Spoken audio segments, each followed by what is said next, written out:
Our purpose in life is to seek knowledge every single day, then turn around and pass the torch of knowledge on to someone else. If you want to leave a legacy, seek knowledge and pass the torch.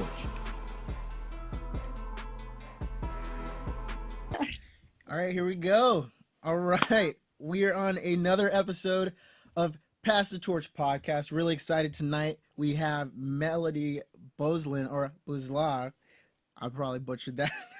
Close enough. Melody is the editor and producer for Yoga Lifestyles, a mindful media source with articles and video content that helps you live and practice in your everyday life. She's also a traveler writer and brand manager for a few e-commerce brands in the yoga, wellness, and hospitality niche. She's a 300-hour certified yoga teacher that's determined to become a citizen of the world and disrupt the concept of business as usual. When it comes to storytelling, you can find her on Instagram at Melody International. Melody, we're so excited to have you. Welcome to Pass the Torch podcast. Thank you for having me. That was a great intro. I feel like you could start movies like that. I appreciate it. I probably butchered it. Say your last name for me, but the French way, because I think it's amazing. So in French, I mean, it's like 12 letters long, but we only use like 6 of those letters. So it's pronounced Beuzelin. But yeah, in French or in English, it doesn't really exist. So Beuzelin in the works. You should say Beuzelin. Make everybody else say it. I try, but you know what? It sounds so pretentious, and then I just I gave up. Especially I remember in school growing up, the teachers would start with a roll call, and then as soon as they would stop and be like, but I'd be like, here, it's me. Yeah, I'm right here. Ron, president accounted for. Exactly. I love it. So the first question, and I love this question, is the first thing I ask every single guest, and that is, what is the why for what you're doing right now? What got you motivated and on this path? So basically, I started my career in the corporate setting. I thought that you had to go to college, graduate with at least a bachelor's degree, and get a job in the corporate setting and work towards up the ladder and the white picket fence mentality. Mm-hmm. So I was there for a while, and after 2 years, I just decided that I kind of wanted something that was more, one, freeing, and two, less of being a number and more of something I could help build and grow, rather than something that was already established and just kind of was smooth sailing without me, and I was just kind of a number on there. So the why is basically I wanted to be able to inject my voice and my creativity and my passion into my job and be able to kind of direct the ship of where it was going and create something powerful and impactful that really, really shakes people. I love that. I absolutely love that. Yeah. That is, it's ambitious, and it's definitely something that you can work at for a long time, because it's not something that you can do in one day, but it's, that when you're able to accomplish that, you're going to have this huge feeling of accomplishment and that you affected people for the better. And it's scary because you think you live in this bubble where you think you have to have a certain job and follow a certain amount of rules, but I think a lot of it is fear. Okay, well, what happens if I just leave my job? I have bills to pay and I have responsibilities now as an adult. Oh my God, you create all this self-doubt for yourself, and I can't and I won't, and what if I'm not good enough? And that's inside, that's your ego telling you that. But in reality, you'll be fine. And who wants to live a job that they hate going to every single day, and then they take it out on their partner and their friends and their loved ones and stuff?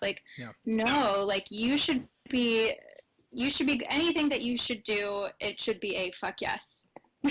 Absolutely. So you're in this corporate setting, and I know a lot of people who are watching, they're probably like, well, shoot, I maybe can't get a job right now, or they're like, that is a great place to be. What is the point where you're like, nope, can't do this anymore, I've got to do something else, and then you take that leap? Because That's really scary in itself because I assume like you had some type of stability and and then you jump away from that. Oh gosh, no, it was terrifying. I mean, honestly, it was a great setting to begin with because Hmm. like I kind of, fresh out of college, it was my first like real person job, and like it gave me a lot of structure. It taught me a lot of professionalism, like a lot of things that you wouldn't even think of, like how to compose an email, Yeah. like and not sound like a complete bonehead. Like it taught me a lot of that, and just general professionalism, and um, it was for editorial and writing for these magazines for Wyndham, the Oh, Wyndham corporate. yep. That's And familiar. it's funny now because I write for them freelance. Like a year after I left, they actually called me back and they're like, "Hey, we miss you. Can you write freelance for us?" But still, backing up to that is, I think what happened with me is I had the learning curve. It took me a while to learn the ins and the outs of the corporate structure and the politics and stuff. Hmm. And then kind of once I felt like I mastered my job. I was a writer and a channels coordinator for a few of the communications channels within the brand. Once I felt like I mastered that, I was bored, I Yeah. think. Yeah. Wow. And yeah, I was bored, but I felt like I was putting out fires because like I would get to work every single day and I'm like, okay, I have like a million deadlines that I have to finish, and I didn't really have any time to be creative, which you'd think like as a writer, like that's your job is to be creative. But because I had so many limits on what I could say and what I could do, because again, corporate and the rules and all that stuff, Hmm. I felt very limited, and it got to a point. I remember it was almost like an existential crisis. I remember waking up one morning and I looked in the mirror and I couldn't even recognize myself from a from a very existential level. I was Yeah. like, "Oh my God, like what am I working towards? Like am I doing a job where I'm helping someone else live their dream? Like this just feels super inauthentic to me and my values and just my once like super like go-getter energy and attitude, and yeah, let's do this, let's knock this out of the park, let's edit 3 magazines today. It was just kind of like, oh my God, what am I even doing this for? No. So the leap was terrifying. It was really, really scary because it's like, okay, you go from, I literally, I put in my 2 weeks notice and I left in pursuit of, I thought, bigger and better things. What I didn't realize at the time is where I did the typical millennial thing where I bounced around like 3 jobs in 1 year, because what I thought I wanted, I veered towards what was comfortable, right? So I did the super uncomfortable thing of like leaving a comfortable job where I Yeah. probably would have been a manager in a couple of years and a director and who knows what. But I kept going in corporate settings, which is kind of like why would you do that? That's so stupid. But again, like I had thrown myself out of my comfort zone, and then I just kind of like veered back towards what was comfortable because I didn't know anything else. So it took like 3 times the charm for me to finally figure that out. And it wasn't until like I was on the third month of my third job. Um, it was for marketing for this engineering firm, which like with me, like it just doesn't make any sense at all. But I wasn't very good at the job. Hmm. So they told me on my third month, and I'm like, shit. Now I don't have a job. I'd never been unemployed up until that point. Um, and it was just like a very rude awakening. Yeah. It's super scary, and you just you have to have a lot of confidence and faith in what you're about to do, and just go for it. But I think that's the only place that success can come from, because if you don't take that leap, you will never know. And not saying necessarily the same exact job will be there, but there's always the ability to go back to a job like that. But we, as we get older, and our um, I call them windows in life, start to change, we're gonna, if you actually do that, you'll look back and say, I'm glad I actually took the leap. I'm glad I went about it, and at least tried. And that's something that me and my wife, we are discovering as well together. And hopefully she's not like, you pushed me off this cliff. But So I get what you're saying 100%. I mean, that's awesome. That's awesome that you have that kind of mutual support system too. But I mean, I think there's so much possibility that lies on the other side of fear. Yeah, That yeah, kind of once you get over that, it's like, whoa, there's a whole world of possibility you didn't even realize was out there. And then you kind of look back at like I say, like my old self, my old life, and it's like, come on, like take the leap, do a jump, like you will be fine. Like you're gonna do it. It's gonna be scary, but shock, you don't die, yeah, and then exactly. figure it out. Who is telling you, look, you probably don't want to do this? My mother. Mm. My mom, she, because so I'm a first generation American. My family is from Europe, if you couldn't tell by my very French last name. So it was kind of my mom's vision for me to like kind of live the American dream and get that comfy job and like live that like kind of comfortable life, because as she's a parent, she doesn't want her child to hurt or go through anything Yeah. painful or anything. So she supported me in like all of my dreams, but she's like, Mo, like, are you sure you want to do that? Like, does this job you're thinking about in your head, does that even exist? Like, let's be realistic, let's be pragmatic about it. And meanwhile, I'm like, oh nope, doing it. And then, so now is she more comfortable with where you're at, or is there still that, hey, just let me work? She honestly has no idea what I do. Oh, wow, okay. And I've tried to explain it to her a million times, just because like the work that I do now, it didn't exist 10 years ago or when I was even in college, because it's all in the social media realm, the online realm, and YouTube and stuff. So it's like my mom, she doesn't get it. She's like, okay, you're paying your bills, you're not homeless, good for you, keep doing what you're doing.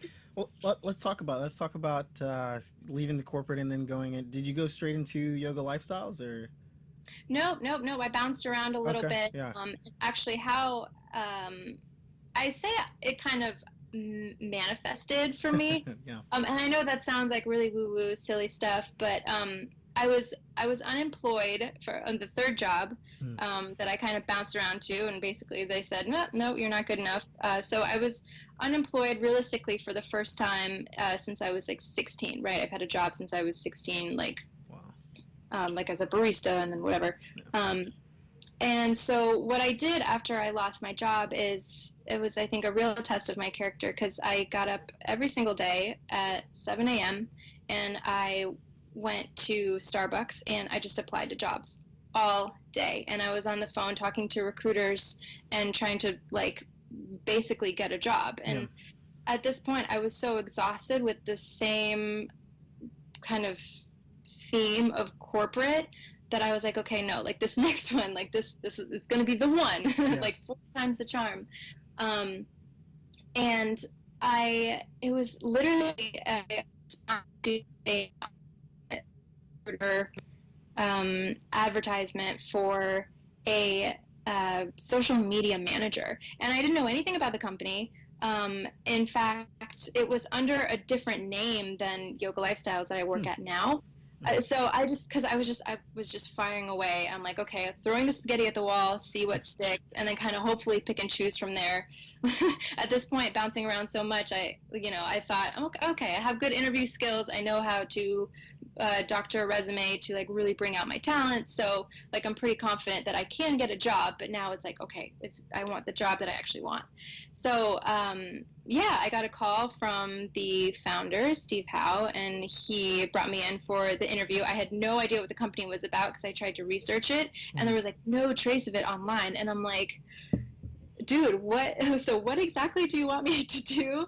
And he basically told me that it was in a startup in its infancy stage for a yoga media site. So similar to like your Yoga Journal, your Elephant Journal, Yoga International, stuff like that.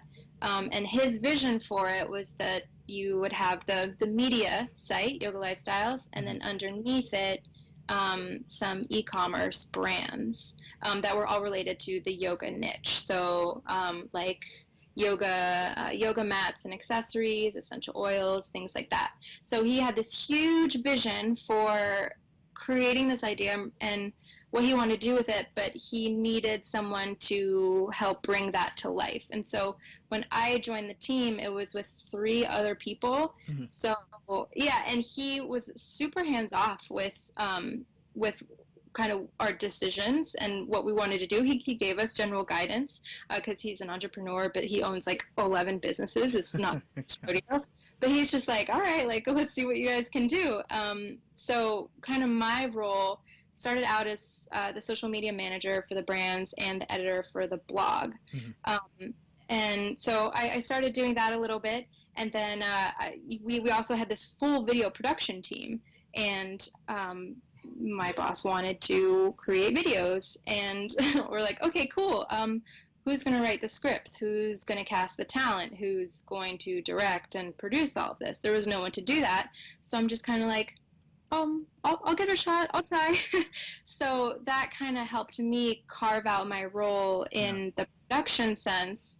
And now fast forward a year and a half, almost 2 years later, we have a YouTube, and I do a lot of the production and directing, both behind the camera and in front of the camera. So what was the biggest thing for me is I left this corporate world in search of something that I could help build and create on my own. And with that entrepreneurial spirit is like, yes, you do wear a lot of hats, and it is a lot of work. There's no like easy way to like have this vision to build something amazing and not put in the work. Yeah. But you get to carve out your role and what you want to do, and then like have a laser focus towards that. And so now like every piece of content that comes from Yoga Lifestyles and its sister brands, I have a hand in. I've either wrote the copy or helped strategize the concept or put together the video. So that feels pretty good. No, that's really cool. Yeah. Looking back, so you talk about the entrepreneurial mindset. If your corporate company was like, "Hey, Melody, like we think you have a talent. We are going to give you a team and allow you to have reasonable free reign," would that have motivated you to stay in that mindset? Because I feel like a lot of the time right now, these behemoth companies are losing out on amazing talent because they're not allowing them to grow and expand and be creative like they should. That's a really interesting question, and I've never even considered that, but probably. I mean, so where I started out, I was basically one level above an intern. I was a coordinator, right? A coordinator and an assistant editor for Wyndham. And, I was at one point helping to write memos from the CEO, very high level, write memos that would go out in email to all the thousands and thousands of employees. And I remember one day I was in the elevator with the CEO. He had no idea who I was. And I'm like, who writes memos, dude? It was just, and that's the thing is like, I think with big companies, obviously the intentions are good. Like I could never knock Wyndham. It's an amazing company and it taught me a lot. And I still do a lot of work for them. But I think there is, of course, like a lot of disconnect within the different departments, and a lot of people don't talk to each other, and with digital especially, it's growing and changing so quickly. Like I remember when I started, it was like an intern basically running all of social media for a multi-billion-dollar company, and that's your loudspeaker to the world. And I had just come out of like a social media internship, so I thought I knew everything about social media, but I was like, oh my god, what are you doing? Like there needs to be a whole team. And by the time I left, there was like a full team and a director of social. But at the time when I started, I'm sure the senior leadership was like, what's this Twitter crap? And what's Facebook? Like who cares? But yeah, you gotta care. No, that's super interesting, and definitely, Yoga Lifestyles is taking full advantage of that, and they're like, yeah, well, we've got it now. Um, take us through like what's your typical day of and content heavy. Like what's kind of the the process you go through um, that creates the content and just your regular schedule? Oh, wow. Well, the cool thing is that no one day is like the other. Very cool. So there's never a dull moment. But I mean, I can kind of walk you through what I did today. Let's um, do it. so okay, so at a high level, what I'll do is at the beginning of the month is I'll take a look at our different content that we have for the website. Mhm. So it all like all of our content strategy comes from it's kind of like this master editorial calendar. And in the editorial calendar, I take into the account the needs of marketing, like, okay, what products do we want to push? Do we have any advertisers who want to advertise their products on our site? Because even though we do have sister e-commerce brands, Mhm. they're kept very separate because we are a media website. So we love all yoga related brands. We don't just kind of play favorites with ours. Yeah. So we take into account the needs of advertisers. And are there any big stories to tell right now in the yoga community? And from there, after building out that calendar, I'll assign freelance writers, article assignments. We'll work on content on our end. So, for example, let's say we want to make a video. I need to plan out the entire production schedule for that video. Mhm. So, okay, what is the concept? How are we going to execute it? Who's going to be in the video?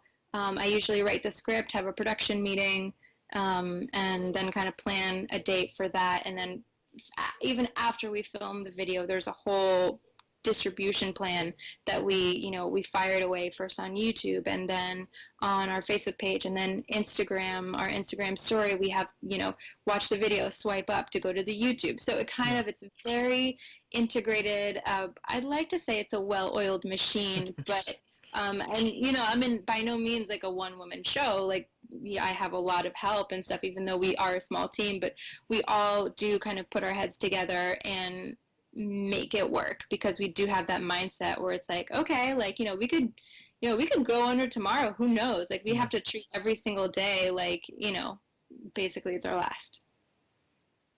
Oh, that's very cool. And so that, are you able to be, I don't want to say impulsive, but are you able to be flexible with kind of the content that you do, or is it a month out, 2 months out, you're already thinking about what you're gonna put up?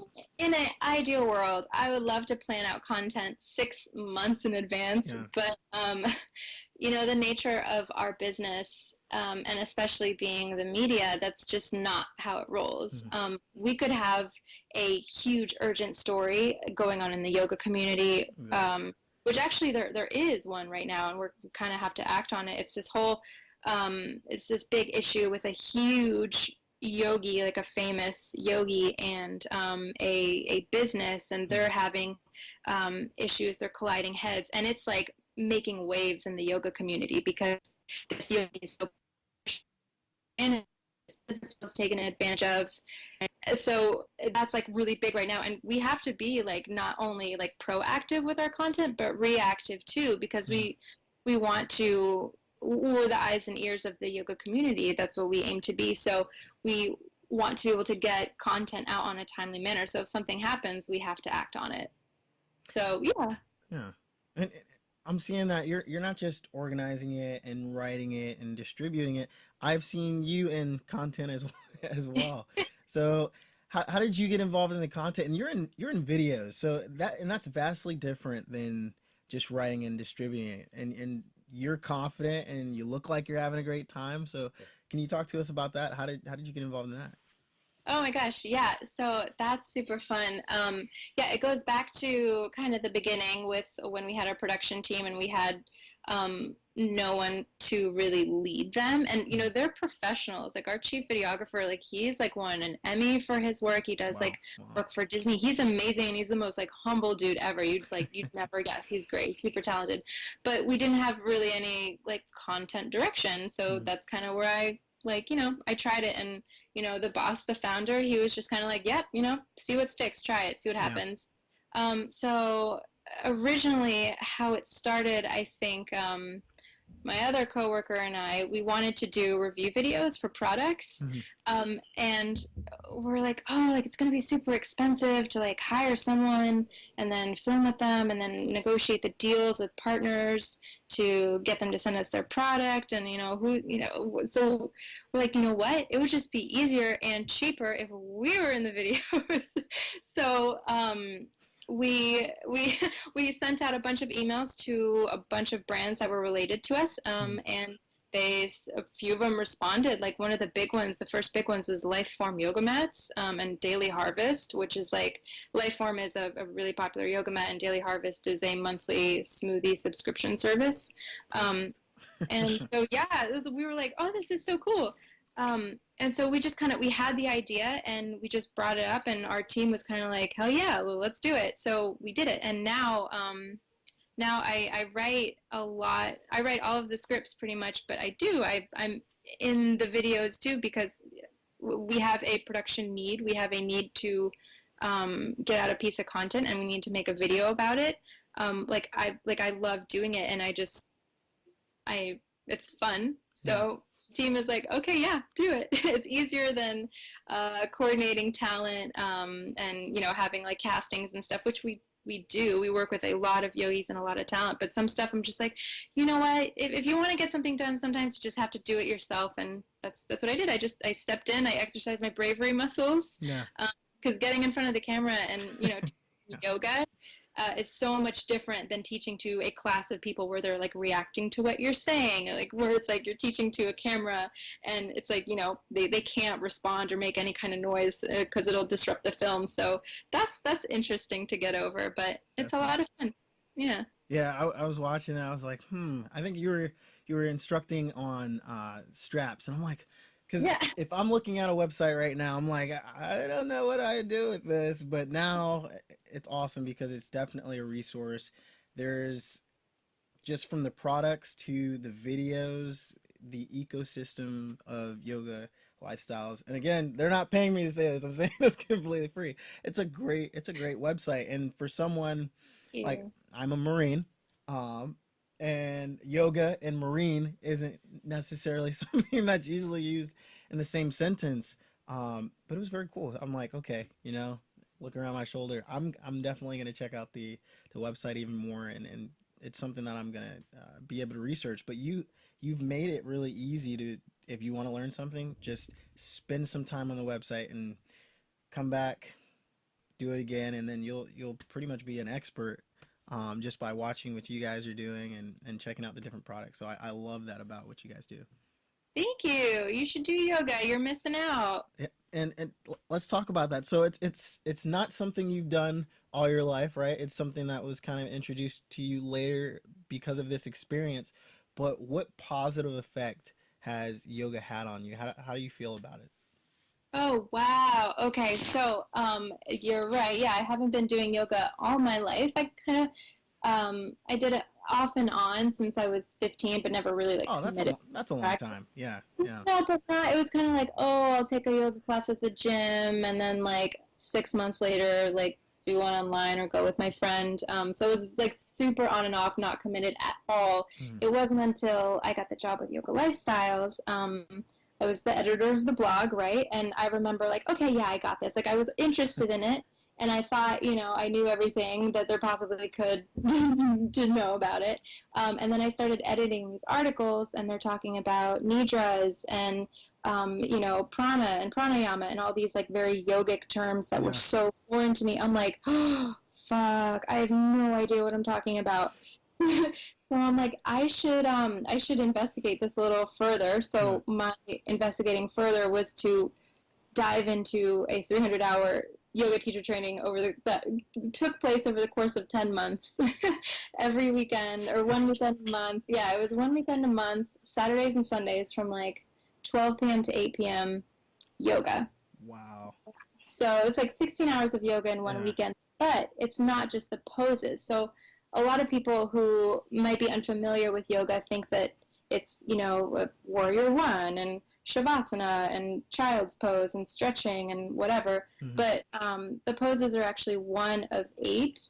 limbs of yoga. Yeah. Um, and the other limbs include things like meditation, self-inquiry, withdrawal of the senses, um, and breathing. Breathing is one of the limbs of yoga, and people always crack up on that. But it's like if you think about it, like you breathe, like okay, yeah, of course we know how to breathe. Like we're alive, we're here. That's Yeah. excellent.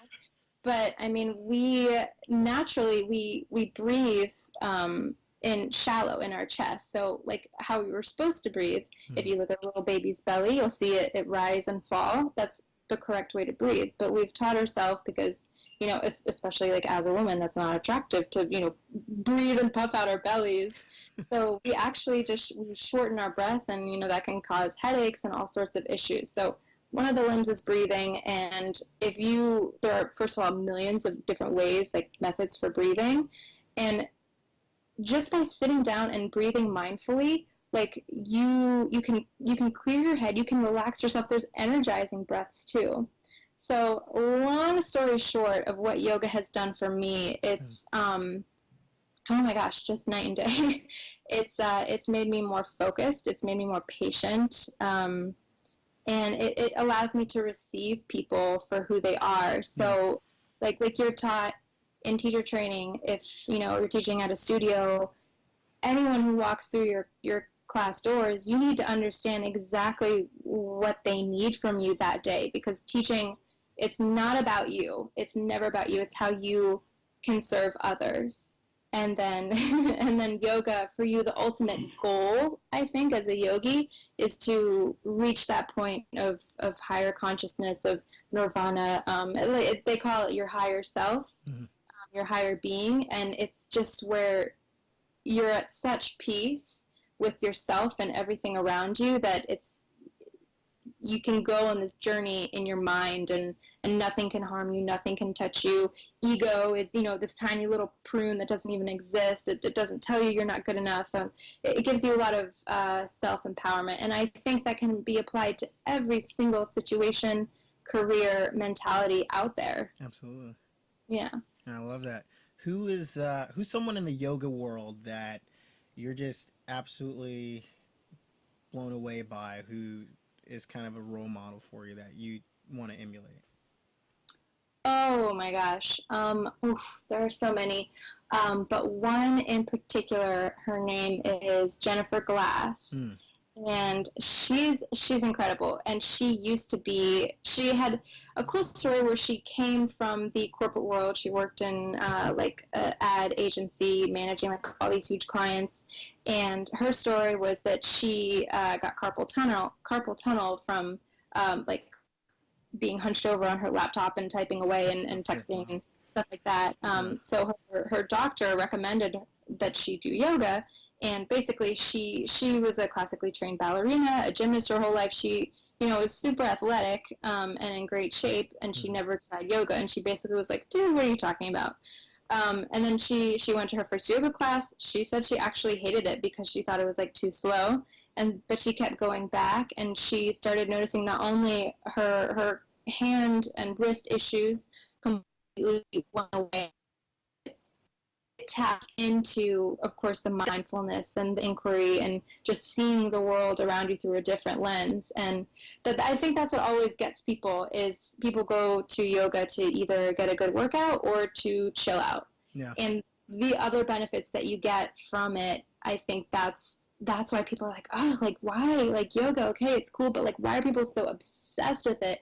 That's kind of the behind the scenes stuff that happens. And so for Jennifer, I mean, she has her own business, kind of teaching mindfulness within like the corporate structure. So what she did is she left corporate, started her own business Mm. within yoga, and then brought that yoga back into corporate. So it's like she's on fire. She's changing the world. It's amazing. Jennifer Glass. Absolutely. Okay, we'll have to look her up. Yeah, she's great. If you're in the yoga world, and I'm just gonna ask the question because I know it's kind of a hot topic, but people seem to associate yoga with gender. And so, Mm-hmm. what's your take? Because everybody, especially in a huge masculine filled world, they're like, well, that's what women do. But I'm starting to see more men do that. And what would your perspective be? It doesn't matter if you're a guy or girl. It's for your mind. It actually improves your body. Like, what would your message be to those people who say it's not for guys at all? My message to them would be, well, do a quick Google search and you will realize that yoga is actually a 5,000-year-old practice, and it was actually begun by men. Look at that. Yeah, it was started by men 5,000 years ago in India, and actually women weren't even allowed to practice yoga.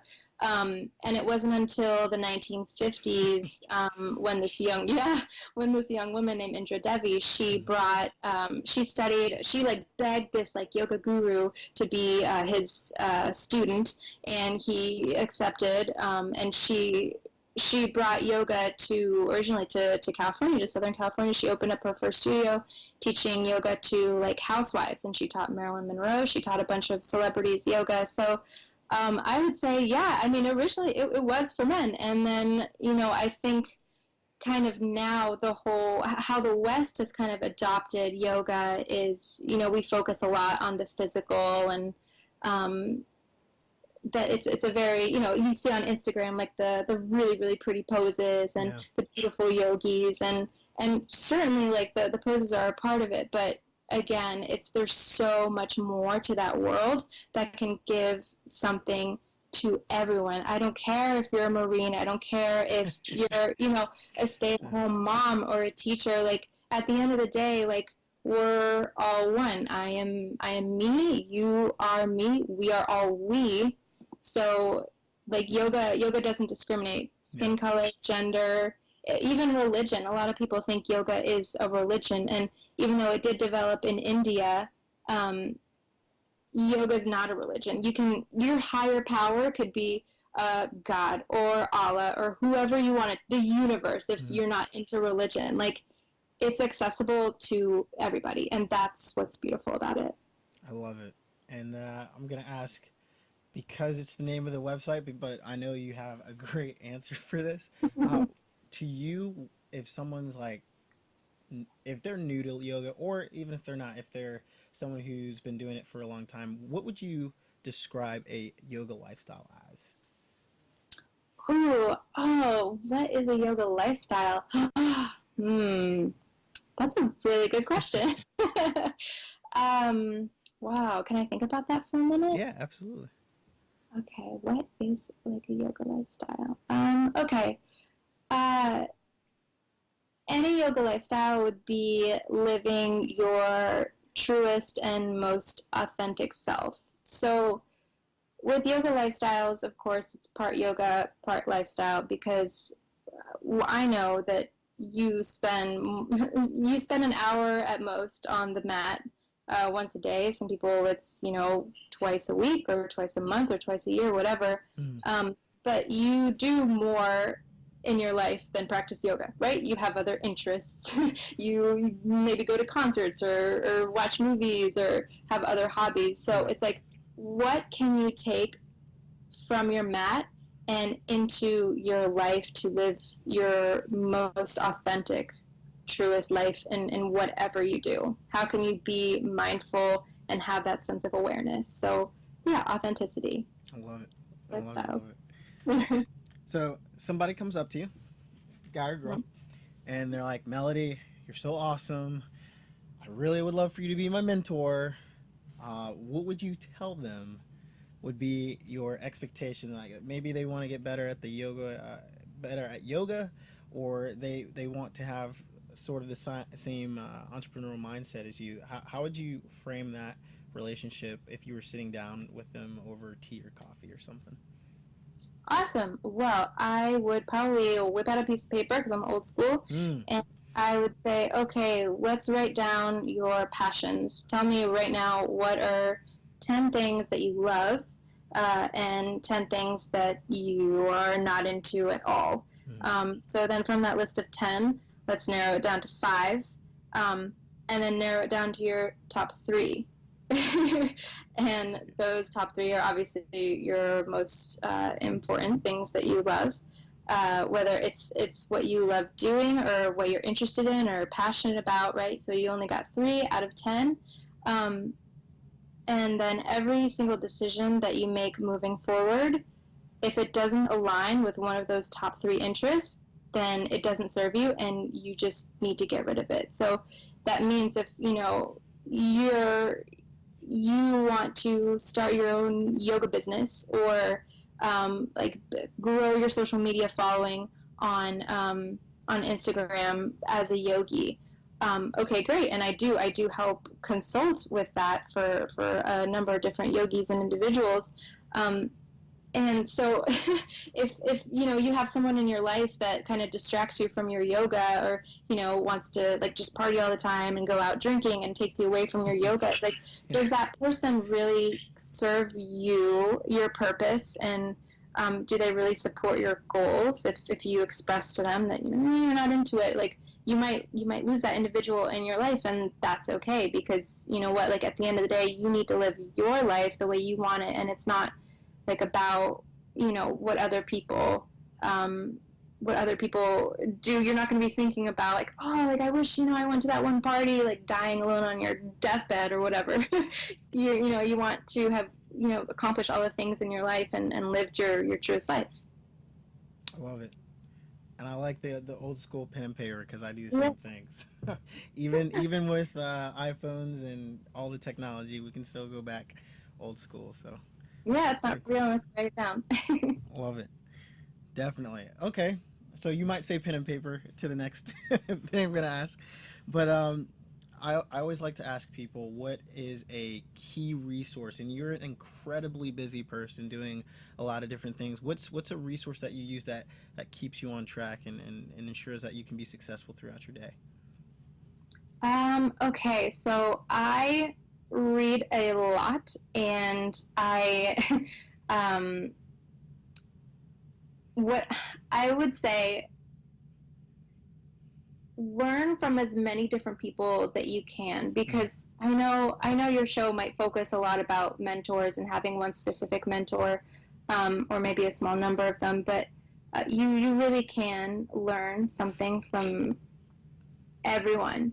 It can be from the cashier at the gas station or a homeless person or somebody who you really look up to, yeah. but I think really listening to what people have to say, and kind of breaking the surface of getting past the surface questions. Like, no, ask them, like, what are you passionate about? Like, what would you tell yourself from 15 years ago? Like, what advice would you give? Like, I think everyone has something really interesting to contribute. Um, so yeah, learning from people on a very relational level, and then something I do to supplement that is like, I love conferences. I'm such a nerd. The last conference I went to, the last conference I went to was Digital Marketer, Mm, in San Diego, and I would highly recommend that to any someone who's pursuing e-commerce or anything in the digital space. yeah. Digital Marketer is a great resource. They have a great online courses for how to launch your own podcast and launch your first ebook. So at that conference, I took 27 pages of notes over the course of 3 days. Wow. I'm I'm a huge nerd. Wow. Pen and paper. Did you use a So I notebook or guess did you use a laptop? I had to use my laptop because my right enough I would have like set the piece of paper on fire. So I had Yeah. to fly the keyboard. That's crazy. 27 pages and on all, oh my gosh. Okay, that's tons of great knowledge and information then. Well, and that's the thing is like I'm not an auditory learner. Hmm. Like you could explain to me how to tie my shoes until you're blue in the face, but until I write it down and I can visualize it, like my learning curve, like it takes me forever to really understand a bit of knowledge. But then once I do, Yeah. it's anchored and I have it forever. So yeah. No, that's very cool. And I like what you said about learning from a lot of different people because even for us and for mentors, actually, how we're creating the platform is, you know, really believe that you could have a mentor for pretty much every single area of your life. So right now, everyone who's watching, Melody's now going to be my yoga mentor. So, like I'm and look, do I have to bother Melody every day and email her? No, because she has a ton of content out there and videos where I'm able to watch that and gain that knowledge that way. So you don't even have to personally talk to that person every day. If they're putting out great content, if they're putting out their knowledge, if they're communicating with you in other mediums, take advantage of that and learn from that. And then, yeah, if you have questions here and there to fill in some of the gaps along the way, then yeah, reach out to them. And if they're really nice, then they'll answer you back. If they're super busy, then yeah, understand they probably would want to answer you back. But right now, at that point in time, they can't. I love that. And you know what? I think now more than ever with social media, people are extremely accessible. One of the biggest things that I learned at the last conference I was at was Mm, by this social media superstar. Her name is Jasmine Star. She mm, is amazing. But what she talked about was that Instagram direct messages mm, are one of the best ways that you can access people. And for some reason, people don't take advantage of it yeah. because they think it's like too personal or whatever. But I mean, you connected with me by Instagram DM, right? It's like, okay. Her basically what she said was, okay, you've got a question about something, like go to their DMs. Do you Okay. want to collaborate with someone? Go into their DMs, like offer like a mutual benefit, like focus on the DMs because I don't know about you, but I have like on my personal email, I have like 10,000 unread emails Yes. from like I have brands 20,000. and newsletters and various things like I do and don't care about, but like, how many people are accessing me via direct messages? Not that many. Yeah, yeah. Direct messaging right now, people use it for dating. It's sliding in the DMs. You're like, "Hey Yeah. girl, hey boy, what's up?" And that's like, okay, yeah, that's one technique, but you can use it for networking. And Instagram's amazing because we just had this conversation a little bit before we started recording the podcast. Is why did you reach out? And it's because I was looking at the different hashtags, and you came up in that group of hashtags. But then I saw your profile, and immediately I'm like, this Melody looks like she's having a good time. Yoga is something that I don't know a lot about, and I would love to understand and learn more and find out about that because that's the only thing I think you can't necessarily get is a longer in-depth conversation. You can a picture does say 1,000 words, but if that's true, then video says a lot more. And a longer video like a podcast, yeah, I was like, I want to talk to her. And you were so generous and gracious with your time to allow us to do that. So that's how we got here is using technology and using the medium and again using the direct message. It's priceless. Yeah, it's almost like a no-brainer. Like this technology is available, and we don't know like how long Instagram is going to be out there, or how long, there might be like the next big thing. I mean, look at MySpace; it completely tanked in like 2008. Um, 100%. but while this technology is available to you, like why wouldn't you use it? Yeah, You know? Yeah. no, I love it definitely. Next question. Let's see. What is a quote? And I'm sure, especially in the yoga world, there's a lot of this, but a quote, a poem, or a short passage that you use that keeps your passion on fire or keeps you motivated when times are tough. Um. Ooh. So it's this quote by Jan Robinson, Hmm. and she's a writer, and it's crazy because she's my age, but she has the soul of like a 78-year-old woman. Like she's a modern poet and a writer and Yeah. a feminist and all that, and just her poems are riveting. Um, but one of the ones that stood out to me the most was an excerpt from one of her poems that said, "If it doesn't make you happy, fuck it."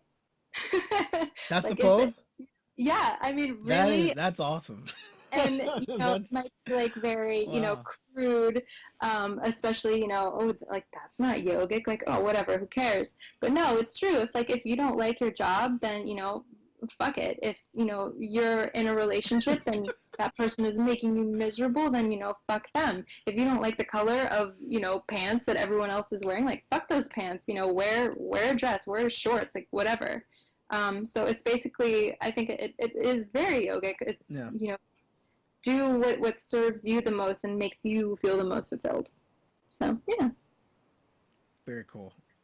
Very, very straight to the point and blunt. And now I'm gonna go into that just a little bit. Um, Yeah. it seems like, especially with quotes like that, maybe I'm just now discovering, but is it changing what the mantra and the atmosphere and what people are trying to portray yoga as? Because a lot of people probably would think, hey, it's just this, it's super spiritual and only the rich and affluent can actually enjoy it and learn it. And if that's not you, well, guess what? You're not good enough to do yoga. So because I love that.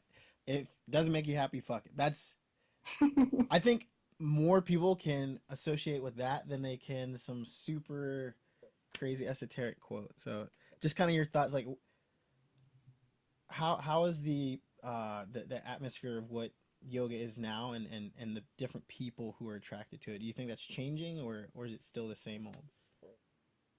I think it's constantly shifting, and I think it will continue to do that. I mean, honestly, if I mean, getting on just the subject of cultural appropriation, right? Like, Sure. just by practicing yoga in the West, Mm-hmm. um, that's cultural appropriation. Me being a woman practicing yoga is cultural appropriation. Mm-hmm. I mean, right now in India, there's a group of yogis who are scratching their heads at our Lululemon shorts and like the hundreds of dollars we spend on yoga gear and stuff, like, because to them, like, that's not yoga. But yoga, it's not there to judge you, No. or be critical of you.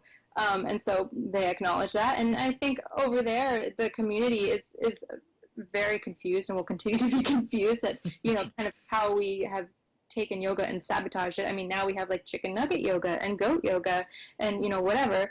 But yeah, it's a thing. It's a thing. It's out there. I've never heard of that. That's awesome. Yeah, goat yoga is really cute, but chicken nugget yoga, I don't Yeah, know. you got me there. Yeah. But you know what? At the end of the day, is if it takes goat yoga or beer yoga, having a glass of beer in your yoga class and doing the yoga poses with the beer, if that gets you through the door to your first yoga class and you realize, like, hey, there's more to this than just the free beer or the baby goats. Like, there's something to this yoga. And I think people, like, that's the thing about it, is you can take whatever parts of yoga that serve you the most, and whatever doesn't, like, leave it behind. It's your personal journey with it. Mm-hmm. That's it. I love it. And having more conversations like this Mm-hmm. where certain people might not, and including myself, I'm not just going to throw everyone, like, I didn't know that much about yoga.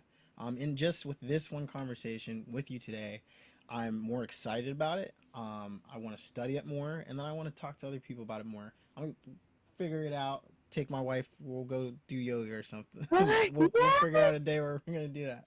And yeah, there we go. That's some bonding time. But That would be super cute. That would be definitely. amazing. That would be a great way to connect you guys too, because I think if you can connect with your partner on yoga, like that, it brings you so much closer. Mm, Actually, can I share with you a little exercise that you need to please. do with your wife, because it is amazing. Yeah. Okay, it's this thing called soft gaze, Uh oh. and do you know what I'm talking about? No, no. Okay. It sounds good. I actually went through in my yoga teacher training, and I teach it to a few of my students. But they actually did a study like a few decades ago where they brought in strangers, Mm-hmm. and what they instructed them to do was to sit down face to face, just like 6 inches to a foot away from each other, Mm. and look into their eyes, not say anything or touch them or anything, just look into their eyes, say nothing for 4 minutes.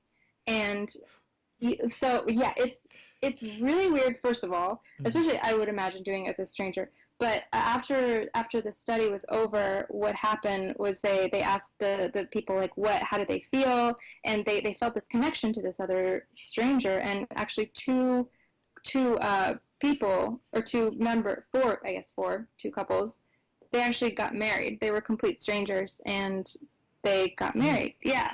So when you do this, I mean, you're not used to really sitting down in front of someone and just just receiving who they are, and not, because you're the whole time you're thinking like, oh my god, is my face doing something weird, Yeah. or is my eye twitching, or it's really weird and difficult to just sit there and just be and allow the other person to be. So if you do that for 4 minutes, you will learn an entire lifetime of information about each other, and I would highly recommend it. That's yoga. It's receiving someone for who they are. Congratulations, you're a pro. I love that. It's called Yeah. soft gaze. Soft gaze. 4 minutes, put your phone timer on and just Yeah. sit there and just, yeah, Like, that's it. babe, Melody told us to do this. We have to. Okay. All right. Looking for. I'm It's gonna cool. try it. It's super magical. Yeah, it'll be great. Very cool. Thank you for that. Absolutely. Sure. Cool. Cool. The next part, my favorite part, is the pass the torch portion of the show. So, torch holders, we're at that time in our program where our guest has 1 minute to pass the torch and leave a legacy.